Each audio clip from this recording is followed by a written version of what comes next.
Hey guys, this is Mark here and welcome back to my channel. I've been using the latest Motorola H30 Pro for one day already. Last month, this phone just suddenly appeared in Malaysian market under the radar without any sign, with official price tag of 2699 ringgit Malaysia, which make it most affordable Snapdragon 8 Gen 1 phone in the market. So it took me a long time to consider buying this phone, to be honest. Well, this is not a mainstream model that a lot of people are crazy about it, but for me, I'm just curious. So eventually I decided to pull the trigger, and if you appreciate my effort, please consider like and subscribe to my channel. Thank you so much guys. At 2699 price, this phone definitely has some corners cut, but there are things that I like about it. So in Malaysia, there's only one variant, and the blue color with 12 GB of RAM and 256 GB of internal storage. Let's take a quick look in the box since this is my first Motorola phone. And there's a inner insert here, SIM injector, paperwork, alright, and normal plastic casing. And this is the bad boy here, the 68 watt of fast charger, okay, which Motorola claims able to fully charge this phone from 0 to 100 under 35 minutes. And Type-C cable. And this is the surprise here. Motorola is actually kind enough to include a Type-C earphone. Very nice. The back of the phone look really nice. Matte finish. It's made from Corning Gorilla Glass 5, but weirdly the screen is covered with Corning Gorilla Glass 3 instead. So there's no latest Corning Gorilla Glass Victus, which is used for most of the flagship this year, and dark blue color, which gives you a bit of subtle light reflection at different angle. As for the camera, there's a triple camera setup, 50 megapixel main shooter with OIS, and 50 megapixel ultra-wide lens, and 2 megapixel depth sensor. So one thing to point out is that you can shoot up to 8K video at 30 fps, which is the correct frame rate, luckily. So I'll show you guys the photos and video samples in my full review. Another corner cut is that the frame is actually made of plastic instead, but fortunately it doesn't feel cheap. It actually feels very nice to touch. Overall, it's not bad to hold this phone with one hand due to the curved body and also the lightweight at 196 grams. However, the thickness is actually at 8.8mm, slightly at the thick side. Let's put the phone for the first time and enjoy the animation. You feel slight vibration.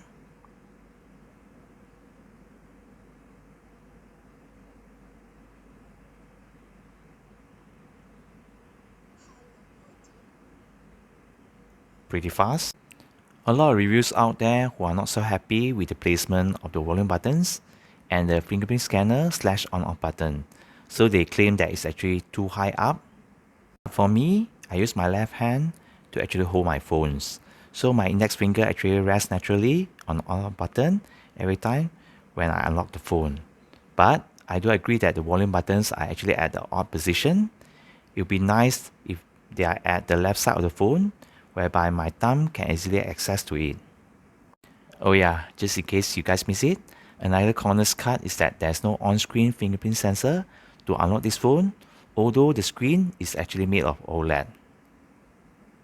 Talking about OLED, the screen size is 6.7 inch, 1080p screen, stunning and vibrant for sure, and it supports HDR10+.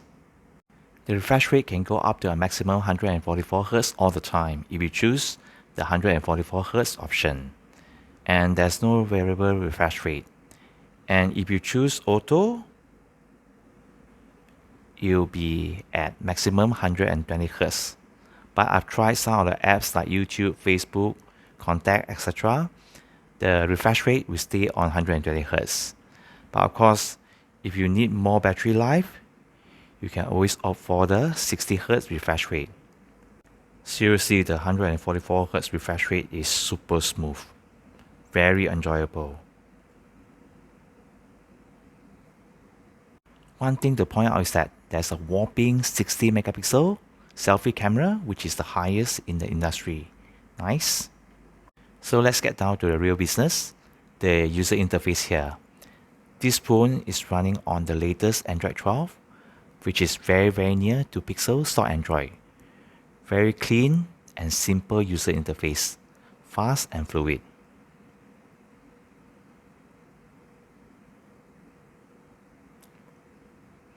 And it's free from bloatwares.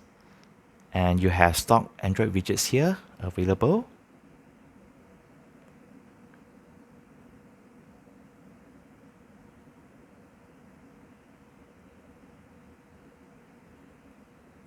Very nice. Of course, there are 2 or 3 Motorola apps built in this phone. Otherwise, you get the Google Pixel experience on this phone, which I think a lot of people will love it. Lastly, let's test the dual stereo speakers, which are powered by Dolby Atmos. Let me know how you guys think.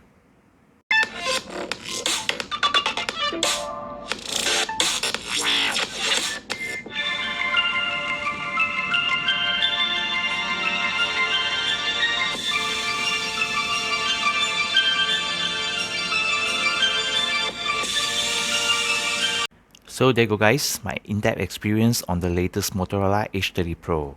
In my next review, I'll talk about battery life, camera performance, gaming performance, etc. But overall initial impression is encouraging. Let me know if you have any question. Until then, take care, stay safe and peace guys.